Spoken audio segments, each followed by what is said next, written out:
Hello and welcome. You're watching Head to Head. I'm Jason L. Jones with UATV. At the beginning of December, the Ukrainian Parliament approved the presidential law which abolishes the state monopoly on alcohol production. The law comes into effect next July, so how will it help the developing Ukrainian economy? To help us answer this question, we welcome to our studio today Yevhen Cherevykov, economic programs expert at the Ukrainian Institute for the Future. Hello, Yevhen. Thank you for coming and joining us. Thank you for the invitation. It's been a pleasure. It's a pleasure to have you. So, the first question, for Americans who are completely clueless about, state monopoly as far as regarding alcohol, can you give us a little explanation of what that's about? Because, for us, we have the FDA, the Food and Drug Administration, who acts in a regulatory position, but as far as like a state monopoly, we don't have that. So can you please explain what that is? How the setup is? There is a quite interesting system with spirit and alcohol products, and the spirit industry is in Ukraine consists of many state-owned enterprises, actually 83 enterprises, and all of them state-owned, and only 29 of them are in a working order now.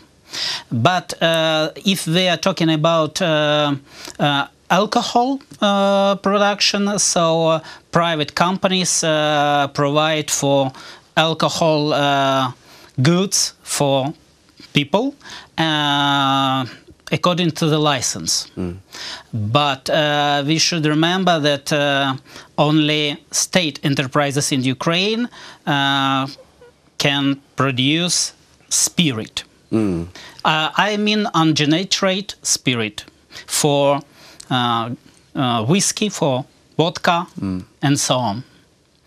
And above mentioned law, number 2300, should help Ukrainian spirit industry to make it more clear, more healthy, I would say, because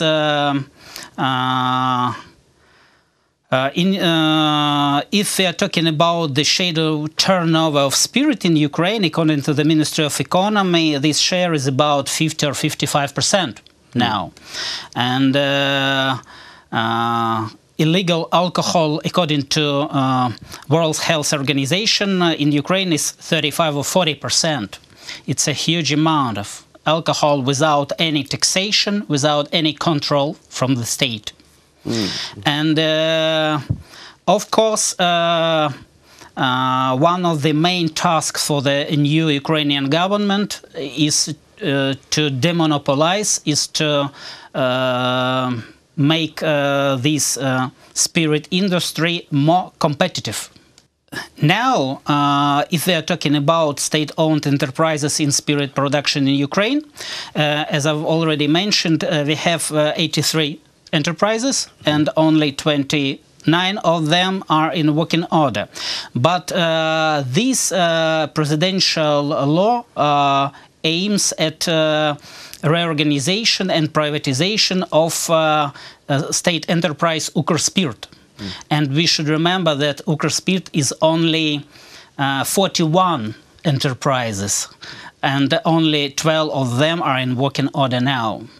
So aside state enterprise Ukrspirit, there are lots of other state-owned enterprises which produce spirit now, and they need to reform, and they need to make them healthy. So main goals of presidential law aimed at legalizing a huge part of the spirit industry from one hand, and from other one strengthening the international competitiveness of domestic enterprises. And these goals should be achieved through demonopolization of the industry, privatization of state-owned enterprises, of course, attracting private investment in the modernization of the industry, development of production of new types of spirit containing Ukrainian products, and of course development of related industries. Now this adopted law de facto delays the liberalization of the spirit industry and creates the prerequisites for the privatization of state-owned enterprises, because actually the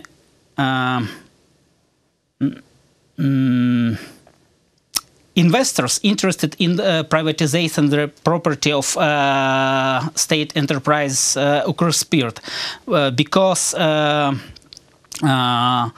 the spirit production for the private investors will be possible only from 1st of July 2021. So now most investors have to invest to the state-owned enterprises their money, not to build a new plants, private plants. Got it. And that's the main goal of this adopted law. Okay. Okay. And so, as you briefly mentioned, that 55% of the production of spirit manufacturing remains in the shadows. Yes. So that's something that the Prime Minister Cherevykov said as well. And so, that 10 billion Ukrainian hryvnia is lost in this as well, and taxes every year to this. And so for those of you at home, the shadows that the Prime Minister is referring to is the shadow alcohol industry that underground producers counterfeit, at their, they counterfeit their own alcohol and pretty much, pass it off as the real thing to distributors. And so with that being said, how does this new law, how do you hope to counteract what they do, and prevent them from entering in this fake product into the market and taking away from the Ukrainian country? Mm-hmm. I suppose that any law cannot affect directly the legalizing this industry, because the law is just some framework and some intentions of Ukrainian government to develop the spirit industry and to make it clearer and healthy. But anyway, after adopting this law, government should develop procedures to make the state control state control of production and sale of spirit more tough. And for this purpose, government provided in this law some initiatives to install electronic administration systems on these spirit plants, to control all spirit for sale. Okay. Yes. Beside that, of course, we need to install electronic devices for on trucks during the transportation of this spirit, of course.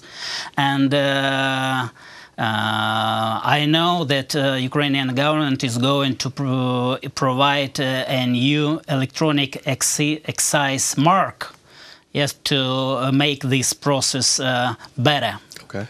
Yes, and I suppose this adopted law is just a first step into the direction of liberalization and demonopolization of this spirit industry in Ukraine. Okay. Well, thank you. And as my last question, and how will this law, are there any, currently, are there any restrictions on imports to Ukraine? And if so, how might this new law impact that? Oh, it's a very nice question, really, because if we look at the statistics of spirit import in Ukraine, so we can see that import volume for several past years was zero. No import at all. Wow. Because we don't need import spirit in Ukraine now. because we have plenty of possibilities to produce this spirit in Ukraine.